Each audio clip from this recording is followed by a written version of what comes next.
सभी को जय श्री कृष्ण। आज बैसाख मास शुक्ल पक्ष की पुण्यदायी मंगलवार है और मंगलवार को हमें मंगलवार की व्रत कथा जरूर सुननी चाहिए।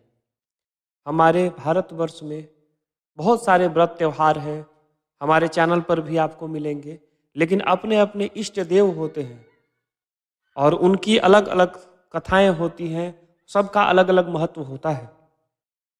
तो मंगलवार जिनके हनुमान जी इष्ट देव हैं, उन्हें मंगलवार की कथा जरूर सुननी चाहिए। यदि आपके कुंडली में मंगल खराब हो या मंगल की अवस्था सही नहीं हो या गोचर किसी तरह का खराब हो या महादशा, अंतरदशा, प्रत्यंतर दशा किसी भी तरह में मंगल यदि खराब हो, उनकी शांति के लिए मंगलवार का व्रत किया जाता है। मंगलवार के प्रदायक देवता जब प्रसन्न हो जाते हैं तो आपको धन संपत्ति, जो सुख मिलना होता है वो प्राप्त होने लग जाता है। सौभाग्य से पुत्र पुत्री प्राप्त होता है। अगर आप किसी से लड़ाई झगड़े में फंसे हैं तो आप उस पर विजय प्राप्त करते हैं। आपकी नौकरी में उच्च पदोन्नति होने की संभावना बन जाती है। तो मंगल देव यदि आपसे रुष्ट हैं या आप भगवान मंगल से और ज़्यादा कामना रखते हैं तो आप इस कथा को जरूर श्रवण कर सकते हैं। और जो भी इस मंगलवार के व्रत को करते हैं उन्हें सुख, वैभव, संतान की प्राप्ति तथा दुख और कष्टों का निवारण हेतु मंगलवार का व्रत करना चाहिए और साथ में कथा भी श्रवण करनी चाहिए। आइए हम मंगलवार के व्रत के विधि और नियम के बारे में जानें। मंगलवार के व्रत को कोई भी स्त्री पुरुष कर सकता है। मंगलवार के दिन सुबह उठकर दातुन से ब्रश करें और तिल या आंवला का चूर्ण लगा करके नदी या तालाब या घर में ही स्नान करके लाल रंग का वस्त्र धारण करके और चावल से अष्टदल कमल बनावें। फिर उस पर मूर्ति बना करके प्रतिष्ठा आदि करके लाल अक्षत, लाल पुष्प, लाल चंदन एवं लाल गुड़ से बने भोज्य पदार्थों का भोग लगा करके और भगवान को अर्पित करें। मंगल देवता का पूजन करें, ध्यान करें। इसके करने मात्र से आपको काफ़ी फल प्राप्त होता है। मंगलवार की पूजा करते, व्रत करने और मंगलवार की कथा सुनने, आरती करने के बाद भक्तों में प्रसाद का बांट करें। जो भी इस व्रत को करते हैं उन्हें धन लक्ष्मी की प्राप्ति होती है। स्त्री तथा कन्याओं को यह व्रत विशेष रूप से लाभप्रद है। उनके लिए पति का अखंड सुख, संपत्ति तथा आयु प्राप्ति होती है। वह सदा सुहागन रहती है, अर्थात कभी भी विधवा नहीं होती। तो आइए हम मंगलवार का कथा श्रवण करते हैं। व्यास जी ने कहा, एक बार नैमिषारण्य तीर्थ में 88,000 मुनि एकत्र होकर के पुराणों के ज्ञात श्री सूत जी से पूछने लगे, हे महामुनि, आपने हमें अनेक पुराणों की कथा सुनाई है।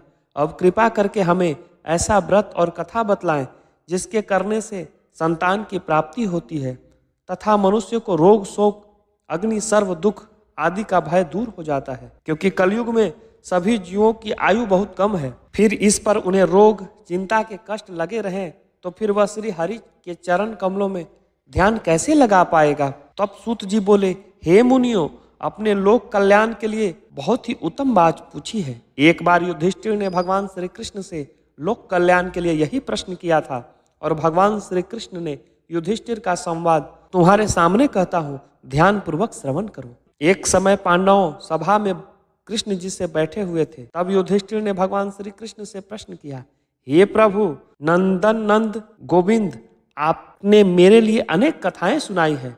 आज आप कृपा करके ऐसा व्रत या कथा सुनाएं जिसके करने से मनुष्य रोग, चिंता का भय समाप्त हो जाए और उसे पुत्र की प्राप्ति हो। हे प्रभु, बिना पुत्र के जीवन व्यर्थ है। पुत्र के बिना मनुष्य नरकगामी होता है।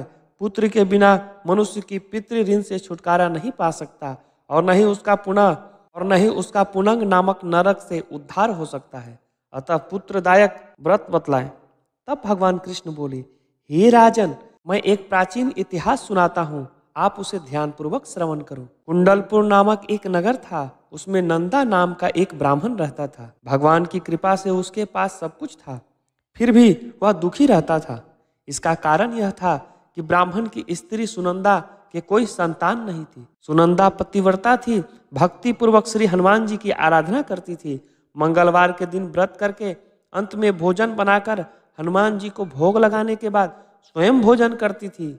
एक बार मंगलवार के दिन ब्राह्मणी गृह कार्य में अधिक व्यस्त होने के कारण हनुमान जी को भोग न लगा सकी, तो इस पर उसे बड़ा दुख हुआ और उसने कुछ नहीं खाया और अपने मन में ऐसा संकल्प कर लिया कि अब तो अगले ही मंगलवार को हनुमान जी को भोग लगाकर ही अन्न जल ग्रहण करूंगी। ब्राह्मणी सुनंदा प्रतिदिन भोजन बनाती और श्रद्धा पूर्वक अपने पति को खिलाती, परंतु स्वयं भोजन नहीं करती और मन ही मन श्री हनुमान जी की आराधना करती। इस प्रकार 6 दिन गुजर गए और ब्राह्मणी सुनंदा अपने निश्चित के अनुसार भूखी प्यासी निराहार रही। अगले मंगलवार को ब्राह्मणी सुनंदा प्रातःकाल ही बेहोश होकर गिर पड़ी। ब्राह्मणी सुनंदा की इस असीम भक्ति से प्रभाव से श्री हनुमान जी बहुत प्रसन्न हुए और प्रकट होकर के बोले, सुनंदा, मैं तेरी भक्ति से बहुत प्रसन्न हूँ, तू उठ जा और वर मांग।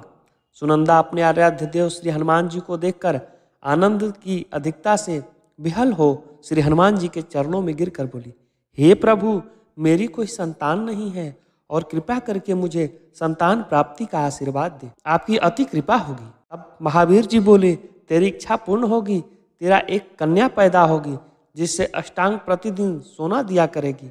इस प्रकार कहकर श्री महावीर जी अंतर्ध्यान हो गए। ब्राह्मणी सुनंदा बहुत हर्षित हुई और सभी समाचार अपने पत्नी से कहा। ब्राह्मण देव ने कन्या का वरदान सुनकर कुछ दुखी हुए, परंतु सोना मिलने की बात सुनी तो बहुत प्रसन्न हुए। विचार किया कि ऐसी कन्या के साथ मेरा निर्धनता भी समाप्त हो जाएगी। श्री हनुमान जी की कृपा से वह ब्राह्मणी गर्भवती हुई और 10वें महीने में उसने बहुत ही सुंदर पुत्री प्राप्त हुई। यह बच्ची अपने पिता के घर ठीक उसी तरह बढ़ने लगी जिस प्रकार शुक्ल पक्ष का चंद्रमा बढ़ता है। 10वें दिन ब्राह्मण ने उसे बालिका का नाम संस्कार कराया। उसके कुल पुरोहित ने उस बालिका का नाम रत्नावली रखा, क्योंकि वह कन्या सोना प्रदान किया करती थी। इस कन्या ने पूर्व जन्म में बड़े ही विधान से मंगल देव का व्रत किया था। रत्नावली अष्टांग बहुत सा सोना देता था। उस सोना से नंदा ब्राह्मण बहुत ही धनवान हो गए। अब ब्राह्मणी भी बहुत अभिमान करने लगी। समय बीतता रहा। अब रत्नावली 10 वर्ष की हो चुकी थी। एक दिन जब नंदा ब्राह्मण प्रसन्नचित था, तब सुनंदा ने अपने पति से कहा, हे पुत्री रत्नावली, विवाह के योग्य हो गई है, अतः आप कोई सुंदर योग्य वर देखकर इसका विवाह कर दे। यह सुनकर ब्राह्मण बोला, अभी तो रत्नावली बहुत छोटी है।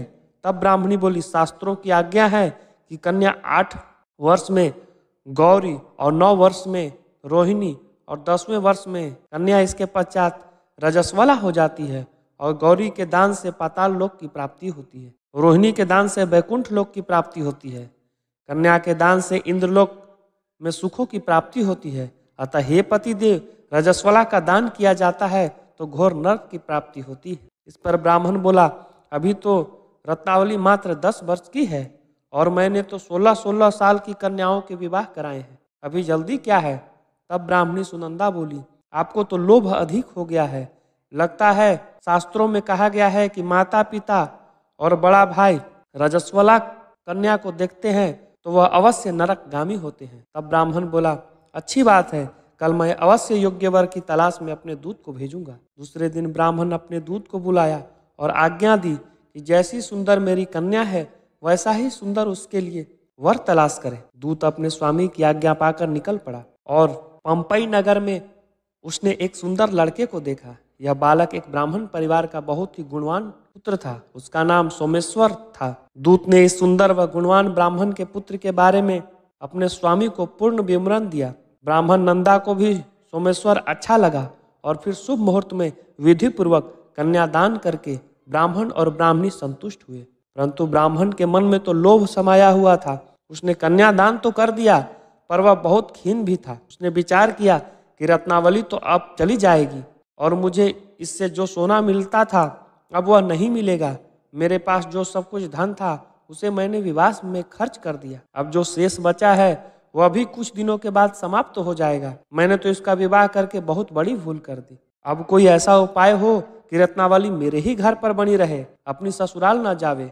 लोभ रूपी राक्षस ब्राह्मण के मस्तिष्क पर छाया जा रहा था। रात भर उसने अपने सैया पर बड़ी बेचैनी से करवट बदलते बदलते उसने एक बहुत ही क्रूर निर्णय लिया। उसने विचार किया कि जब रत्नावली को लेकर उसका पति सोमेश्वर अपने घर के लिए जाएगा तो वह मार्ग में छिपकर सोमेश्वर का वध कर देगा और अपनी लड़की को अपने घर ले आवेगा, जिससे नियमित रूप से उसे सोना मिलता रहेगा और समाज का कोई भी उसे दोष भी न दे सकेगा। सुबह हुआ तो नंदा और सुनंदा अपने जमाई तथा लड़की को बहुत सारा धन देकर विदा किया। सोमेश्वर अपनी पत्नी रत्नावली को लेकर ससुराल से अपने घर की तरफ चल दिया। ब्राह्मण नंदा महालोभ के वशीभूत हो अपनी मति खो चुका था। पाप और पुण्य को उसने विचार न रहा। अपने भयानक व क्रूर निर्णय को कार्य रूप देने के लिए उसने अपने दूत को मार्ग में अपने जमाई का वध करने के लिए भेज दिया, ताकि रत्नावली से प्राप्त होने वाला सोना उसे हमेशा मिलता रहे और वह कभी निर्धन न हो। ब्राह्मण के दूत ने अपने स्वामी की आज्ञा का पालन करते हुए जमाई सोमेश्वर का मार्ग में ही वध कर दिया। समाचार प्राप्त कर ब्राह्मण नंदा मार्ग में पहुंचा और रुदन करती हुई पुत्री रत्नावली से बोला, हे पुत्री, मार्ग में लुटेरों ने तेरे पति का वध कर दिया। भगवान की इच्छा के आगे किसी का कोई वश नहीं चलता। अब तू घर चल, वहां पर ही रह, शेष जीवन व्यतीत कर। जो भाग्य में लिखा था वही होगा। अपने पति का अकाल मृत्यु से रत्नावली बहुत दुखी हुई। करुण क्रदन व रुदन करते हुए अपने पिता से बोली, हे पिताजी, इस संसार में जिस स्त्री का पति नहीं है उसका जीना व्यर्थ है।